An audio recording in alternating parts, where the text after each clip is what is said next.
Hey everyone, I hope everyone's doing great during this lockdown, during these unprecedented times. I haven't seen anything quite like this during my lifetime, at least. So I'm rooting for everyone to be safe, stay safe, and keep it together as much as possible because we will get out of this. There will be a lot of lessons that we must learn, and there are things that we're gonna change from our life, from our personal routines, and also in a macro scale from our institutions. A lot of questions are surging around all of the complex systems that our lives rely upon, and I think that's a good thing and a bad thing because no one wanted to have this conversation in such a drastic manner during this crisis.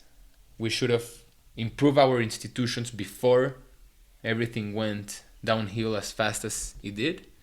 But, anyways, this kind of conversations we're gonna have perhaps after this crisis. But right now, I had the privilege of talking with Dr. Peter Boghossian, and he proposed that we should talk about the conversations we're having right now during the lockdown.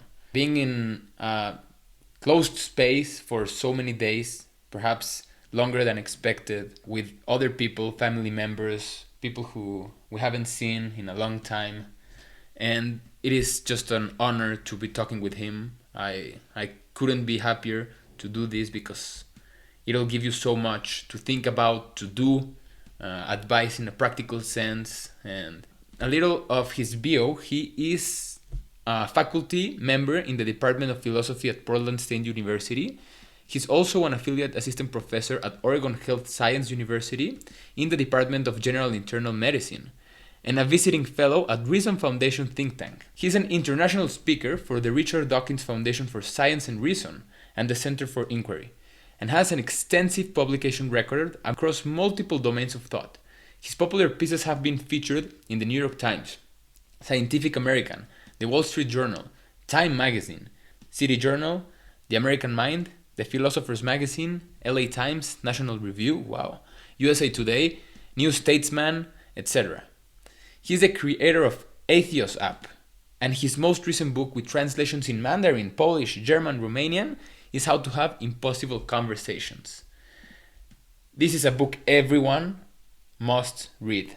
If we're gonna be talking about difficult topics, and I don't think they'll get easier after this crisis, this is a book we all have to read, and I also recommend it in audiobook. I listened to it myself, and he offers an Easter egg after he finishes the book. One more thing that I just was about to forget. This is part one of a two-part conversations with Dr. Peter Boghossian, and I hope you like this one. And hopefully we can air the other part as early as Monday. Take care, everyone. Professor Boghossian, I'm here with you in desperate or weird times, I should say, and we we agreed on talking about how can we manage conversations during lockdown, and I think it's just a great idea from you, and thank you for that. So, what happens to conversations when apocalypse scenario hits? What happens to it? Boy, I first thanks for having me on your show. And boy, I would love for someone to have not asked me that question. I wish I wish that I would look at you like you're a lunatic after you ask that question. Yeah, yeah. So I'm very sorry that I'm in a situation where I can't look at you like you have some kind of a disorder. Um, so, so conversations in these situations are very, very, very tricky, obviously. And the key thing is that people get on top of each other and they get on their nerves, and you have to do everything you can to mitigate that. And it requires extraordinary care. So let's narrow the question down a little bit. So I'm in lockdown more or Yeah. less. I don't leave the house. Although it's interesting, we have somebody coming over today, a locksmith coming over today, and we're all trying to figure out how to manage that. So how do you have conversations with people you're stuck in the house with, particularly if they're family members or significant others? How's that as a starting point? Yeah. Yeah, let's do that. Okay. Well, in addition to very carefully, I think the key is there are a few key principles, and we talk about this in the book, how to have impossible conversations. It's people are very prone. Everybody's frustrated. My daughter is incredibly frustrated. She's 13. People are frustrated. They're getting on each other's nerves. And I think the first thing is to start with an acknowledgement of the fact that it's difficult. The second thing is that when I have kids, in fact, I just had another talk with my son last night, asking him to accept more responsibility. First, so the series of stages. So the first thing is to acknowledge it's very difficult. The second thing is to acknowledge his competence, acknowledge what he is competent at. And my son and my daughter have very different skill sets and competences. The third thing is to basically, instead of saying, "Oh, I'm so sorry," is to ask them to take more responsibility, and the commensurate level of responsibility they take is not just for them; it's for the whole family, and it's not busy work or meaningless work, etc.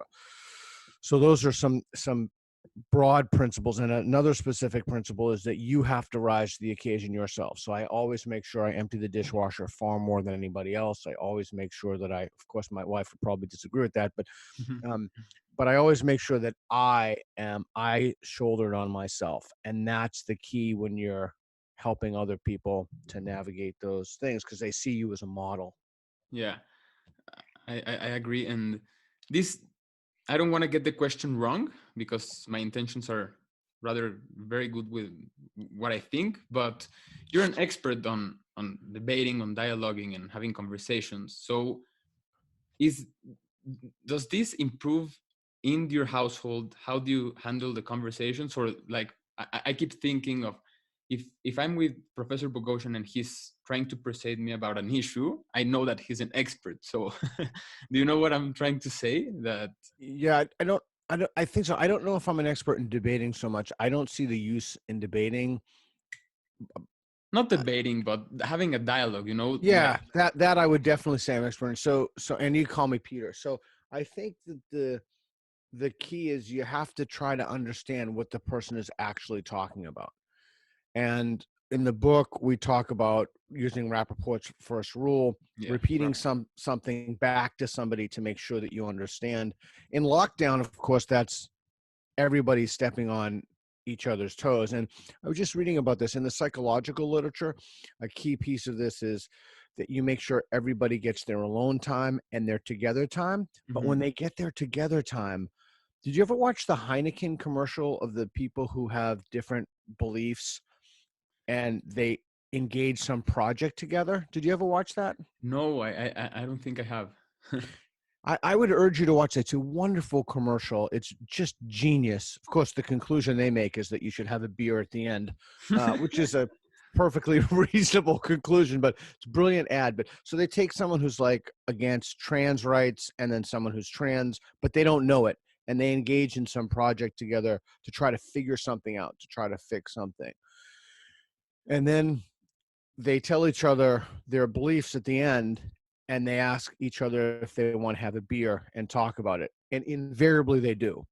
Whereas if you didn't have that project and if you didn't have that commonality, then I'm quite sure that the asking someone to have a beer would be very, very different. Hey, do you want to have a beer? Here's a hardcore Republican conservative, and here's a liberal Democrat.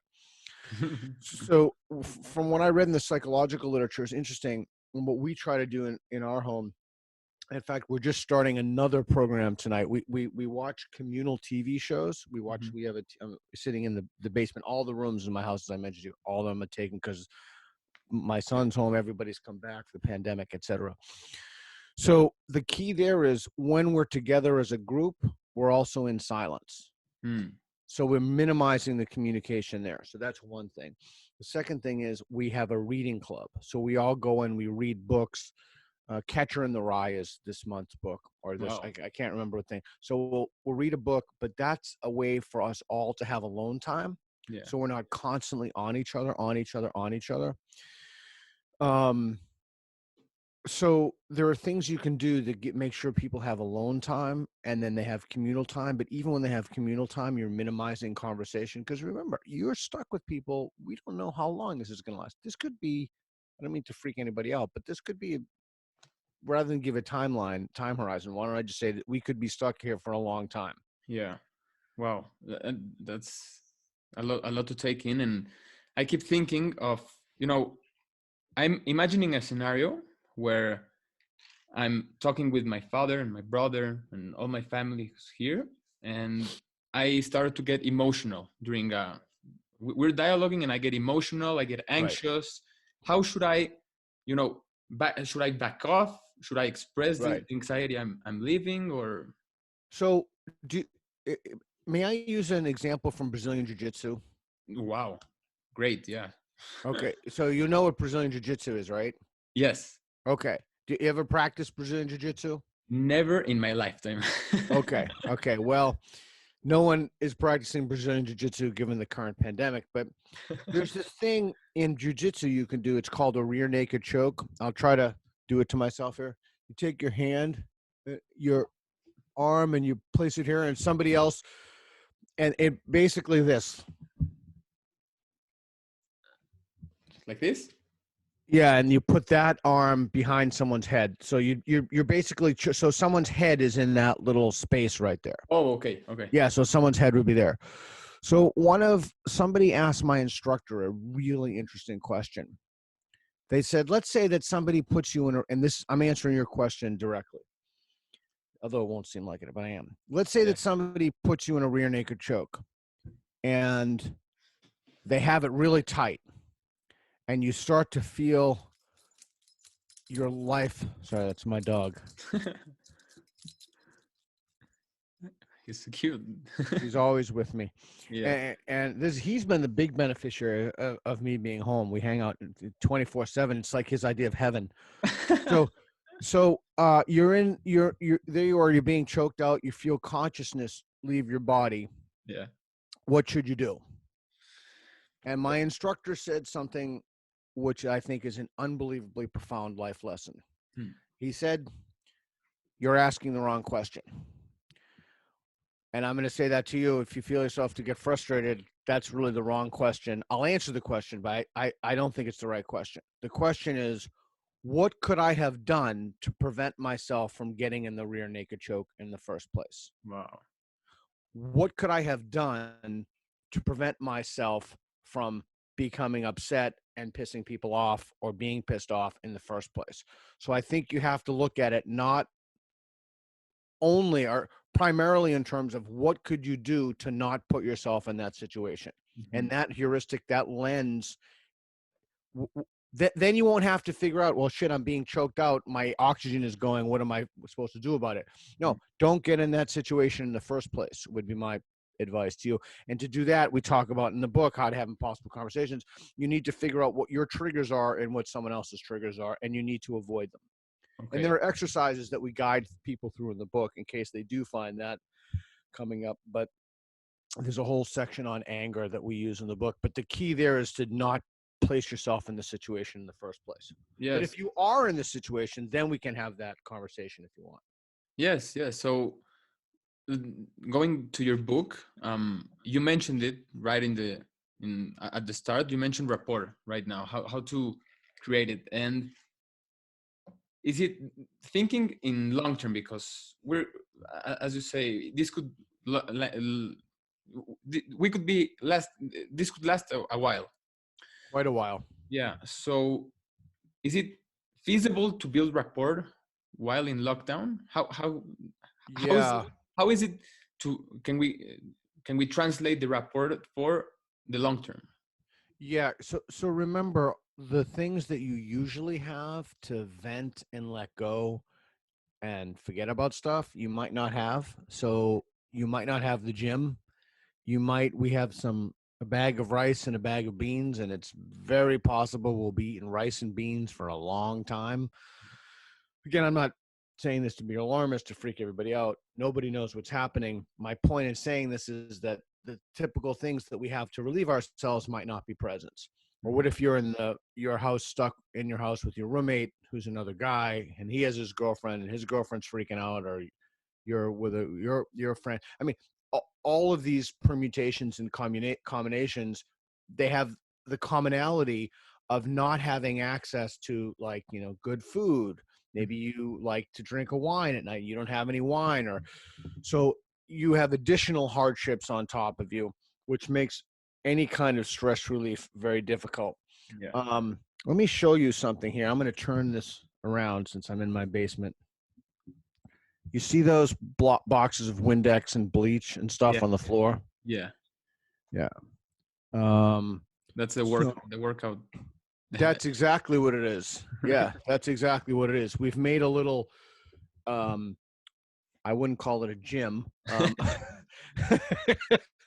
I think it's really important to the extent that you can eat well, but more particularly to the extent that you can exercise. I set myself a goal of walking. I don't walk too far from the house, but I walk 10,000 paces a day. Anyway, I'm telling you this because it's very important for you to try to let some steam off and maintain your physical body to the best degree possible. I'll admit that I've been terrible at that. My daughter, we had all these pies from softball. Yeah. But we're stuck with all these pies, so we've been eating a pie a day. It's a horrible habit. It's truly good though. They're wonderful pies. But the point is, you have to have some kind of way to relieve that stress. All right, I kind of strayed a little bit. I'm sorry. So tell me your question one more time. No, yeah. So I think you've answered it, because this is the way of us preventing getting emotional at the first place. So it connected itself greatly, and I keep thinking that this is like a second order of a consequence. Working out, going out, Right. going with friends, and these are hidden consequences of a future. Yes. Yeah. Let me, if I may. Yes. So not just working out, but this is my workout partner wrote this. It's not just that you're working out, it's that you're trying to track your progress. Wow. Setting goals, no? Yeah, and not just setting goals, but exceeding those each time. So, for example, let's say we do this. We have a push-up. We're doing. I don't know what they call them today, but when I was a kid, they call them sissy push-ups. You put on you get on your knees and you do push-ups, and every time we're going to go down here, we're going to add a couple more, and we're going to record it. So we have goals, and we're trying to improve on those goals, and that if we're physically in shape, that's going to help us as well. That's very cool. So I would urge not eating pies, or at least not the daily eating of pies. And I'd urge to just make the best of what you have and then try to work out with that. And there's some really good stuff online. So if this happened when I was a kid, we'd really be screwed. There'd be nothing, but you can go online to see different workout videos that you can do at home that are great. The easy part is anything that pushes, because you can do dips, you can take the bleach and you can do presses. The difficult part is the things that pull. So it's harder to do curls, it's harder to do back, but it can still be done. But the point is that you do that, and that's another activity that you can do in silence with somebody. And the idea that it's something you're doing together in silence is excellent, as opposed to being in a communication space and talking constantly. Yeah, great. Thank you. And as you mentioned softball, I play softball here in Mexico. I miss my team. Great, cool. I miss Excellent. the field. Yeah. And I didn't foresee this ever. And you keep mentioning silence, and it is rather paradoxical, but I think perhaps it is a gem to ask you this. But what do you think is the importance of silence during a conversation? That's a great question. If you often we read, okay, two things. Let me take a step back. So even though there's a lot of a part-time, or you're doing something, or someone's working on a project, and there's together time in silence, working out, watching TV, book clubs, or reading together, etc. There's also has to be a communication time. So and I'm not just pulling this out of the air. I've read this is, I'm not an expert in this. This is not specific to my area of study, but the literature seems to suggest we have a family dinner every day. So there's a time where we're together and we're intentionally communicating. But the rest of the time, especially if this stretches on for months and months, the less communication you have, probably the better. Wow. But the more together time you have, it's good too. Like, when we work out, we say 1, 2, 3. When we're together, we're reading the book, etc. So I just wanted to clarify that. Okay, so now back to your question. Repeat your question one more time. What's the power of silence Oh, during okay. a conversation? So if it's not in a lockdown, one of the things that silence does is fantastic, is that, no, think about it this way. Here's what rushing to fill the pause is it doesn't give anybody time to think and reflect. Mhm. And the Greeks call that moment of wonder, they call it aporia, like wow, like you're wondering. And when you step on that silence, you don't have an opportunity you're robbing someone of their opportunity to wonder about something. And often in that moment, in those liminal spaces, that's when people will revise their confidence and adjust their confidence down in terms of the strength of their convictions. Wow. Yeah. And well, now that you mentioned convictions, I'm gonna go ahead and, as we agreed upon, I called a few friends, close family members, and people around my circle, and asked them what are their concerns on Great. Thank you being, for doing that. yeah, being in lockdown. And you mentioned um, different. You mentioned about what did you say? The last word you said was different ideas, no, different perspectives, no. I I don't lost remember the my word, but train. okay. Yeah. I lost my train of thoughts there. But Okay. That's okay. what? So during lockdown, what if I? This is a concern from a friend. What if I think I'm running on faulty evidence, but I know the other person in my house has faulty evidence? How should Ah, I? okay. Great question. Yeah. So often in these questions, let's talk about what you shouldn't do. We talk about this in the book, How to Have Impossible Conversations. What you shouldn't do is deliver a message. You shouldn't tell the person their evidence is wrong. You shouldn't tell them they're mistaken. There are exceptions to that.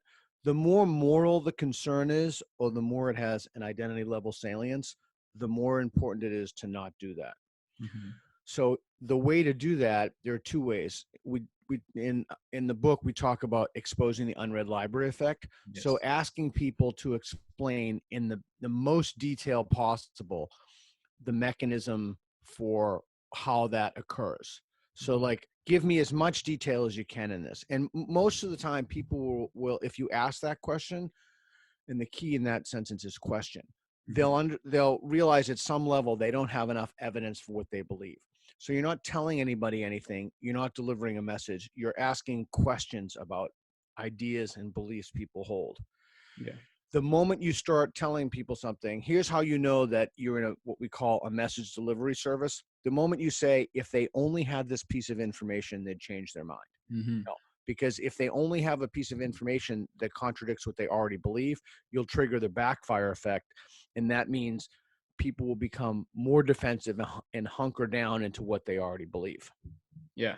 And that could it be the case that I'm not so angry of listening to someone deliver a message, but rather listening for the person sending the message? Like if I have a problem with the authority, perhaps, like if it's not with the message itself, it's with the people, with the person sending the message. Could that be the case? Yes, that's the case. And when people ask questions, like in a classroom setting, for example, or really in life, sometimes they're not asking the question because they want the answer.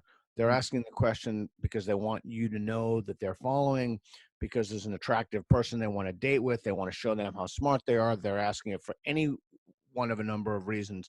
So you can't assume that somebody. So the other day, uh, actually, I was in the gun store the other day. Yes. Speaking of which, just as a brief aside, the gun store opened at noon.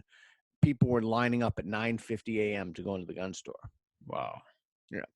So evidently, I must have bumped somebody. I was turned and talking to my friend. I didn't feel it at all, and she started freaking out at me. Don't bump into me.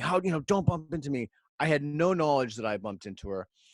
So I said, I'm really sorry. I didn't feel it. So I took it on myself instead of, so that's how to negate those things right there, instead of saying, well, I didn't bump into you, or Mhm.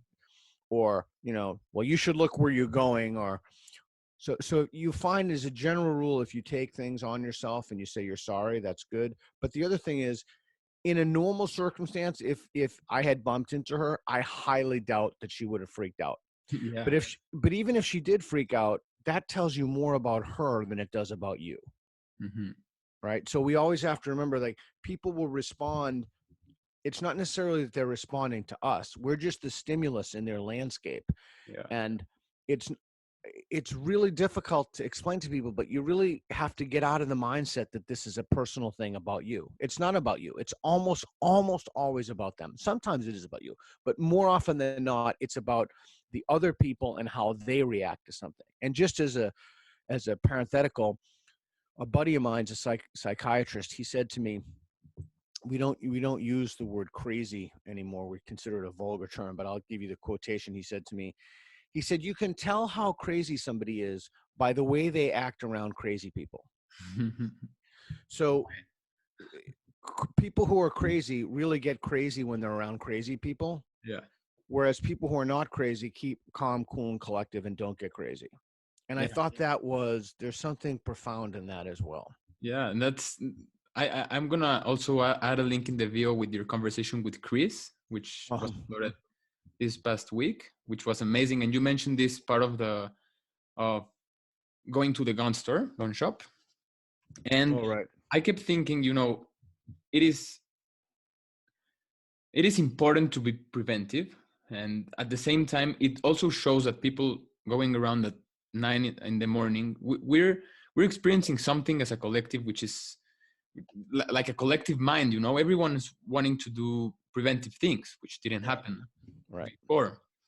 And you mentioned killing the messenger, and part of a chapter in your book, How to Have Impossible Conversations, is the fact that you can instill doubt in someone who's, let's say, I'm living with an ideologue here in my house, and I want Yeah. to. Yeah. That's a great question. We should totally talk about that. Yes. There's many angles for that question. And so let's say I'm with an ideologue right now. Let's say that I am an expert on my given topic, which I'm not. I'm not a virologist. In this scenario, I'm not the expert, but I've done my research. How can I instill doubt in the long term during a lockdown? Because you, let me rephrase that. So I want to instill doubt on an ideologue, right? We will be in contact together for the foreseeable future, for the next months. Instilling doubt takes time and also takes alone time, So can we reduce the time of instilling doubt? Yeah, you can. So in that circumstance, it's better to spend more time in silence and more time away from each other. But if you're with each other, then you should be doing activities together that don't require speaking, like binge watching Netflix. I mean, let me tell you a quick story before I answer your question. I have a buddy of mine. He's my friend's boyfriend. I became very friendly with. He lived with a guy who had evidently, I never met the guy, but he'd always come and complain about him.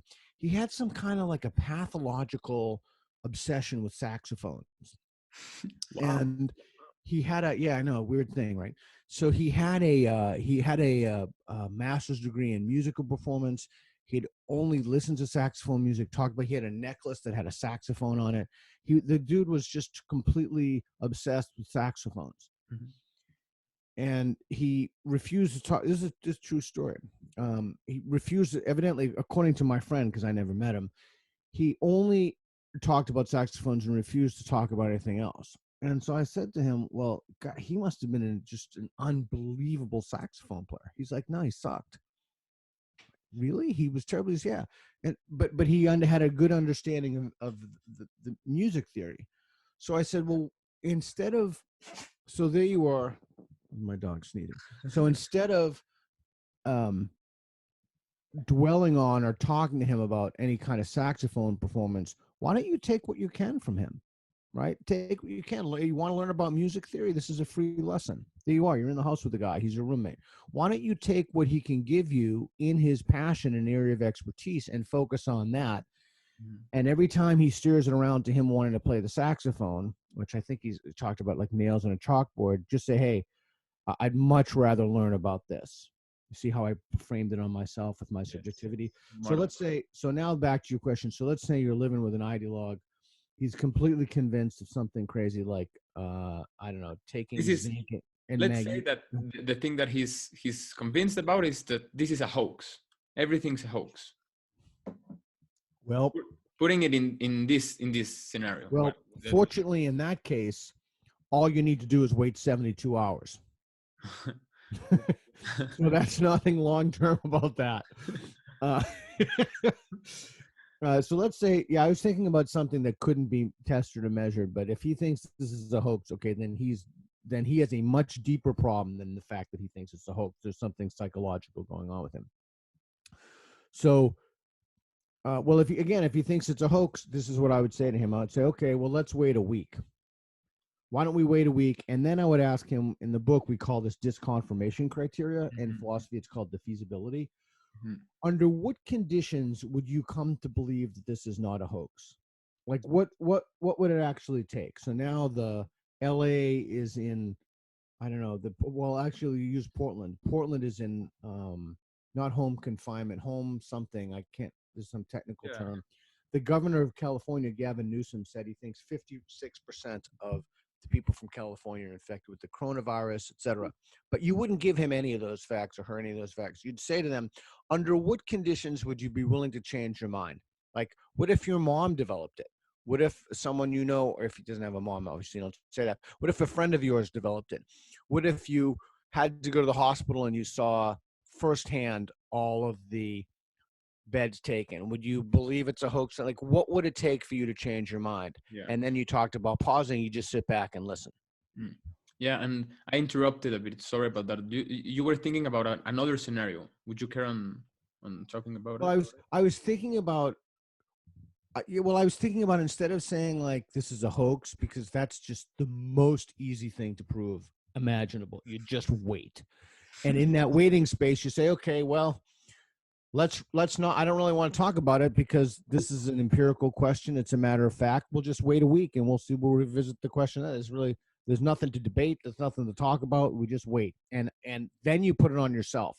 And I tell you what, if it turns out that this is a hoax, I nothing would make me happier than to say, you know what, you were right, 100%. This is a hoax.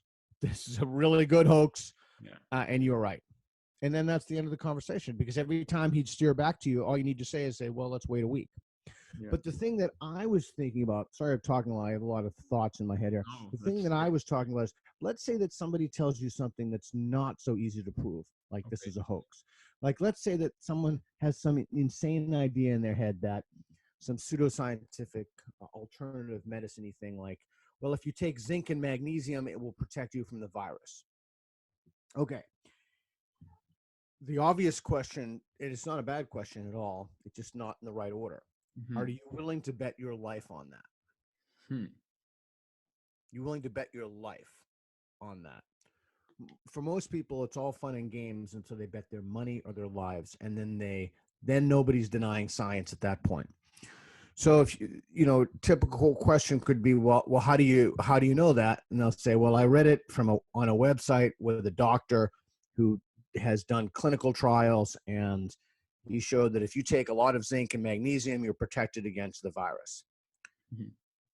Now, if this person were living in a room alone, or on an island, that wouldn't really be a problematic belief. But the problem is, if that person is your roommate, that creates a lot of difficulties. They go to Amazon Prime. You have Amazon Prime in Mexico? Yes. Okay. Well, I have an account, but I don't know if it's from Mexico. Okay, I don't know either. So they get a bunch of zinc tablets and they get a bunch of magnesium tablets, and then they want to go to a party with all their friends. Hmm. So now you have a problem because it operates as an immediate threat to you. And Yeah. then you have to see, then we have a lot of variables like what's the pre-existing relationship, et cetera, et cetera. In that kind of a situation, that's not a fun and games. This is a hoax. That's not a crazy belief that doesn't really pan out. That's something that could literally kill you within a day, or you could catch it, and then so in that situation, you just have to lay down the law. Nobody likes it when you lay down the law, especially if you don't have any authority. My children, and I'm not good at this. I've had to be very careful, and my wife has been excellent. She's reined me in on this. I wanted to lay down the law weeks ago about no going out. They would have none of it. And so I tend to be, in global pandemics, I tend to be an authoritarian in my house. But I know that if I do that, the consequences that they'll end up thinking I'm an asshole. Yeah. And so that will damage my relationship, and it might encourage them to do things behind my back because they wouldn't want to tell me about it. So that approach, while if everybody listened to you, it would work really well. That is absolutely not the best approach to take in the circumstance. Yeah. So if your roommate believes this, I would have an honest conversation and say, I'm 100% fine if you want to bet your life, but I'm asking you not to bet mine. Yeah. You mentioned that even during these times, you kind of go into the right side of the things, being authoritarian, as you say. That happens with me a lot, and I asked my father yesterday. Actually, I asked him, "Hey, what's your main concern by being with me in the house? What's your main concern?" And he said that you will drive me nuts because that's good. Let's linger on this. So who's in your house, if you don't mind me asking? Yeah, right now it's my brother and my father right now. Someone's outside the house. Who's outside the house? No one. No. That's that. I think I didn't articulate it well. That my father and my brother. That's all. Okay, so it's your father and your brother in the house, and Yeah. who else is coming in the house? No one. Oh, well, that's really good. Now, do you have to leave the house? My father, as I mentioned, here in Mexico, the quarantine is there's not a lockdown, so he's going out and in of the house. He's going out of the house. How old is? May I ask his age? Yes, he's 60. No, Okay, he's 55. I don't know. He's gonna get mad with me, not knowing his age. okay. Well, if he's in his 60s, that's 50s. why is he going outside? And I don't want to pry into your personal life, but why is he going outside the house? Work. Okay. Yeah. So again, I feel a little bad about asking you personal questions. I'm not trying to pry into your personal life. I'm trying to figure, does he have to leave the house? What does he do for work? If you ask me, I don't think he has to, because as you say, you tend to go on an authoritarian side of the things, and I do as well sometimes. My friends will tell you that. I try to do that, but he goes out. I don't know, but I try to tell him, but I think he's waiting for an official decree. I'm not sure. Do you? I'm only asking these questions. I feel very self-conscious about asking these questions because it's better to be poor and alive. No, I only ask because he should only be going out if he absolutely has to. But That's the thing, Peter. So I that goes back to sharing. I'm not an expert, but I've read a lot of things, and knowing that I don't know puts me in a position where I have to think about, okay, is it best for me that I sacrifice this week in order to get the best out of the 5 years? In my mindset of, the government seems to change the perspective as the day passes, and I think that's happening as well in the United States. Right, and just on that, and I think both your president, who told people to hug other people, and our president, who's a nincompoop and a lunatic. I think the combination, I think that nothing that comes, you just can't try. Anybody who would tell you to hug somebody else in a pandemic instantly disqualifies themselves from any kind of authoritative. I couldn't agree more. Can't listen. I couldn't agree more. So their voices, they're now relegated to the children's table, and we don't listen to them anymore. So back to your situation, your dad, I think you need to take very seriously when he tells you need to really listen to him. So when he tells you, my biggest fear here is not the coronavirus, but it's what does he say? Driving each other nuts.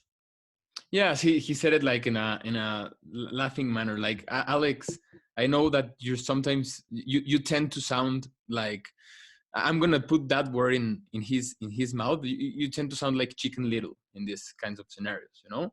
So I constantly insist on things like, hey, you know, we should do this instead of that. We shouldn't go out. We should go to the supermarket only once every 15 days. Yeah, If he shouldn't be going to the supermarket at all. no, Zero. I'm doing it. You I'm doing it. good. And you're how old? If you don't mind me asking. I'm 21. Okay, you're going to be fine. This is not a problem for you. But you're going to be fine. So in that case, I think it's even more important. I'm going to double down on what I said before and repeat it. That you spend a lot of time in your room, but doing social media, talking to people like me, talking to people. It's a great opportunity because I'm usually so busy I don't have time to think.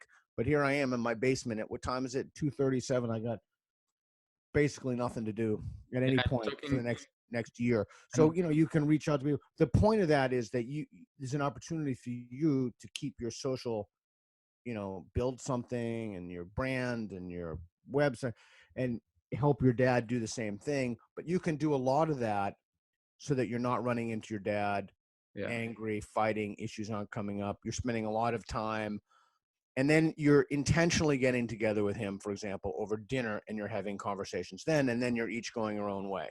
Then you're working out, and then you're talking to your girlfriend or boyfriend. You're doing whatever you're doing. So I think that the key in that space, and that even if he said it jokingly, he probably really means it. yeah, I agree. That's one of the things you mentioned in your book, that sometimes people say things in a way, you know, just to put things in the air, but not harm someone.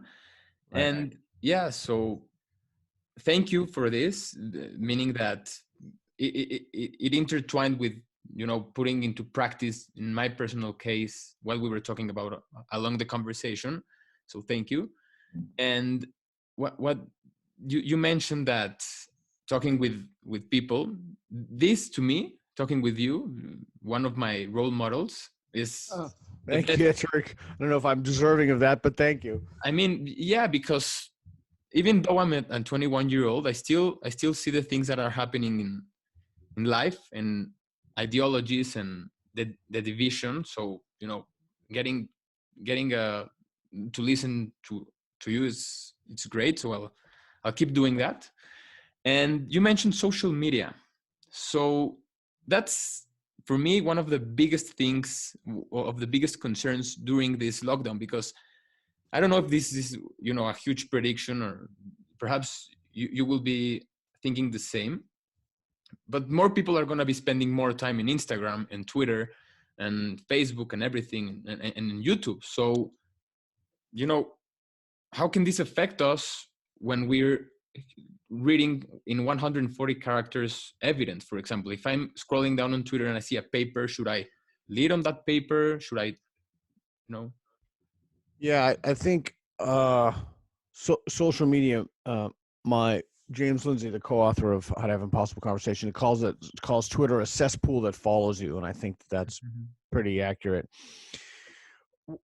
I think maybe I misspoke when I said social media, and I should have said social things. And you can do so I think if you're really going to be in your room and and don't work out in your room, by the way, try to get out in a special room if you have another room where you can just do that Yeah. to clear your space. What I ought to have said, and then I'll go back to the social media, is, and thank you for your kind words. What I ought to have said is try to maintain as much social connection as possible. So, for example, remember I said I do 10,000 steps a day.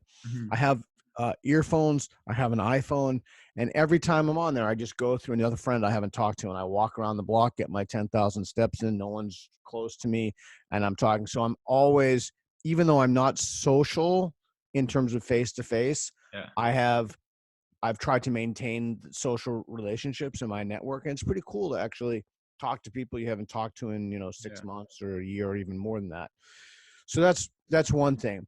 I think you have to be very, very skeptical and very concerned about getting information from social media. There's a barrage of false information out there. Yes. And the key is to go to people who are actually authorities on the subject. That itself is another podcast, but the key there is people, we write about this in the book, people don't post on social media because they want their beliefs challenged as a general rule. They post because they want their beliefs confirmed. Yeah, definitely. And especially now you have so much disinformation. You just have to be really careful.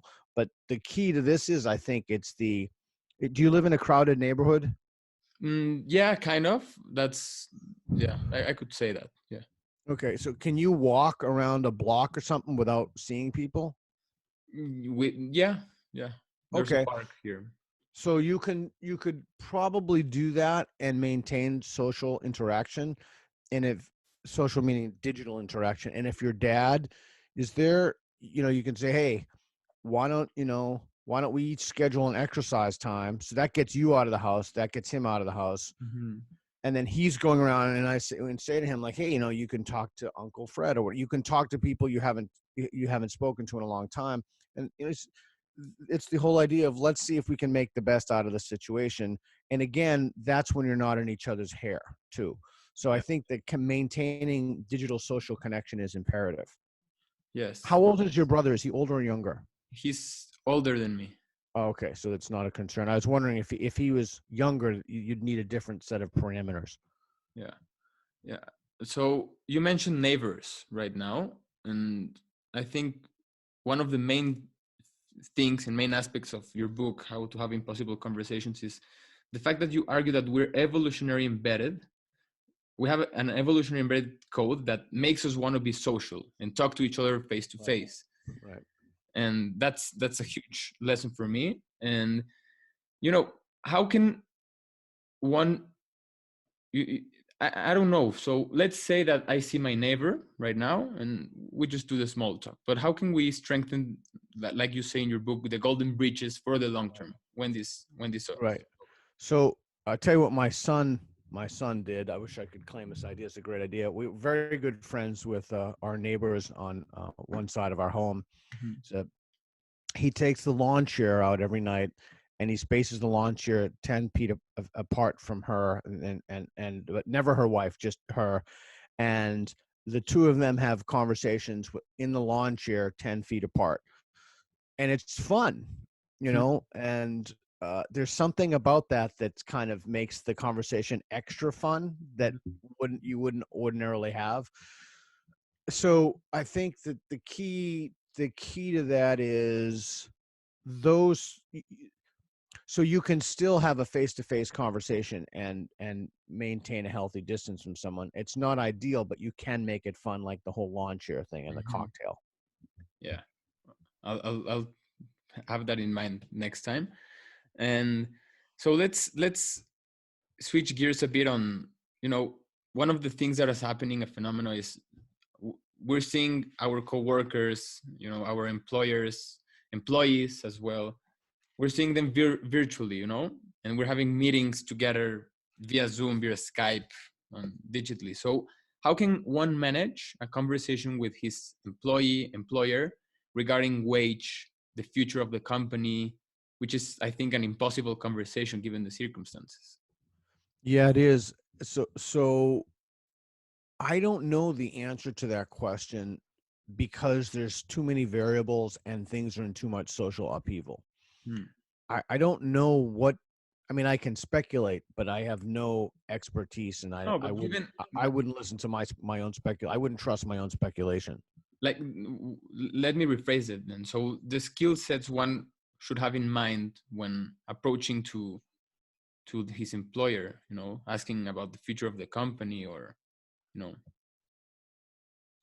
So things like so here's one thing you can say is, w- I know this is an incredibly difficult time. It's a type of golden bridge. It's also, we talked about alter casting. You can alter cast, that. but you've always been fair to me, right? So that's alter casting. Or you've always been X to me, honest with me, etc. Excuse me. And so that then what can you say with a very high degree of confidence? excuse me, what can you say that we know about the next week, about the next 3 days, about what can I quote unquote take to the bank? And then even then, the response they give, I'm not sure that you can trust that because there are just too many variables, too many things to know about.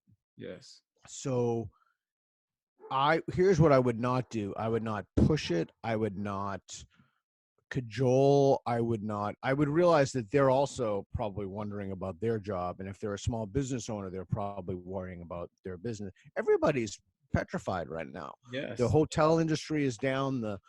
The restaurant industry is down. I have a friend of mine who's a therapist. All of her clients are from the hospitality industry, specifically restaurants, pubs, clubs. All of her clients canceled. 100% of her clients canceled Wow. because their industries are now down. Oof.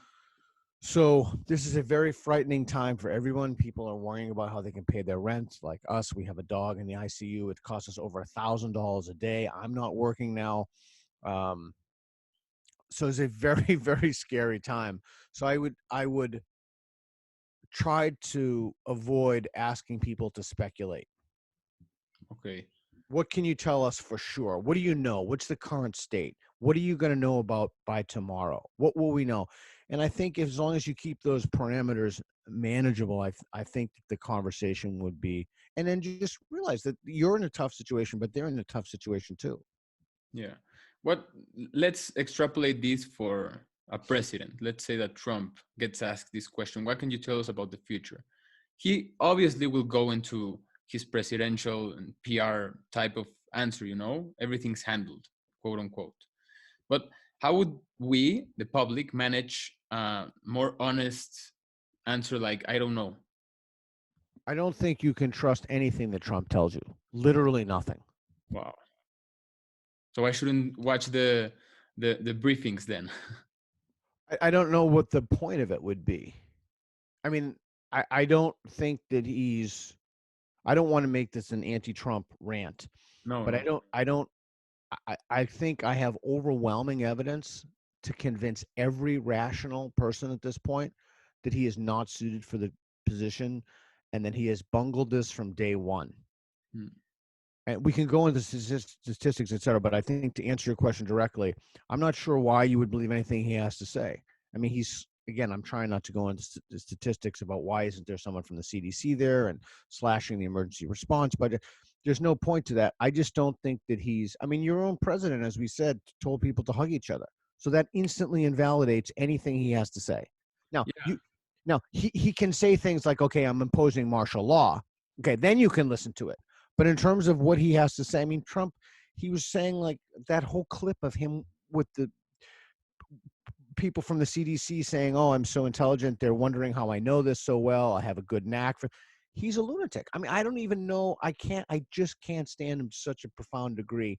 So I wouldn't listen to anything that he says. I have no. And then there are all the. I'm trying not to talk about it. I really am all those clips of him and everybody touching the microphone and everybody saying, I when saw no it. more than 50 people in the room or 25, and everybody's in the room and there's no space between chairs. I mean, the whole thing is just I would love to laugh about it if the consequences weren't so high. That's you literally put it perfectly. That's, if I'm being very honest and personal, that's what it's breaking my heart the most, because how can I, as literally going back to the first question and your answer, like I hope this is not the I hope this is a simulation in terms that you're saying that we shouldn't listen to our president. That's what breaks my heart, that our institutions are failing us in such a way, and perhaps not the institutions themselves, the ones that represent them. Yeah, and not only that, it just came out in this country, and it hasn't been absolutely confirmed yet. But a lot of people on the Senate Intelligence Committee, et cetera, I'm not going to name names, but in this country, when they found out about the coronavirus, the first thing they did was sell their stocks. I saw that note, and I saw it. It was Right. So heartbreaking. the key there is to remember in this country, you're innocent until proven guilty. Yeah. So when they have a law trial, when they go through court, et cetera, and they go through due process and the whole deal, then we can talk about imposing the maximum punishment on them. But for now, they're innocent. So not only do we not trust the president, specific figures. I wouldn't say treason or treasonous because that's probably a little too strong, but it's certainly somewhere in that category of ultra bad. And the good thing is that you have some people like Tucker Carlson, who's a conservative commentator, slamming some of those folks were the people who were alleged to have done that were Republicans. So this is an American world species issue. This is not about who's a Democrat or who's a conservative, who's a Republican. Like if you do that, you have crossed such a line.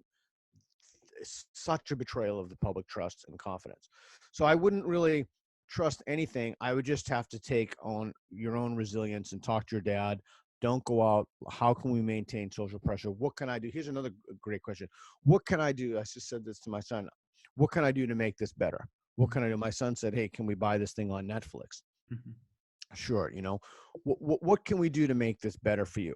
And in the context of your relationship with your brother, having a conversation before you have the conversation about, hey, we all need to take more responsibility.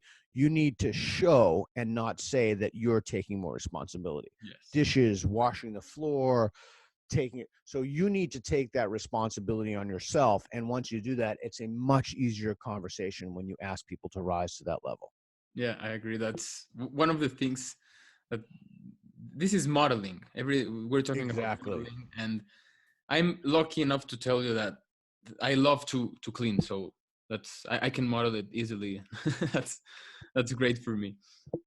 And so we're talking about conversations and with one another, but during these times, and let's put it personally to me. So what would you advise me in terms of handling the conversations with myself during these times? Okay. In terms of handling the conversation yourself, try to remove yourself from as much conversation as possible. And when you do have those conversations, like at dinner, make them intentional. We're eating tonight. I'd go for long walks. I think the former bodybuilder Dorian Yates said people can either run farther or they can run faster, but they can't run farther and faster. If you find this conversation insightful, consider subscribing to the podcast at any podcast feed you use and share it with a friend. We truly appreciate your support.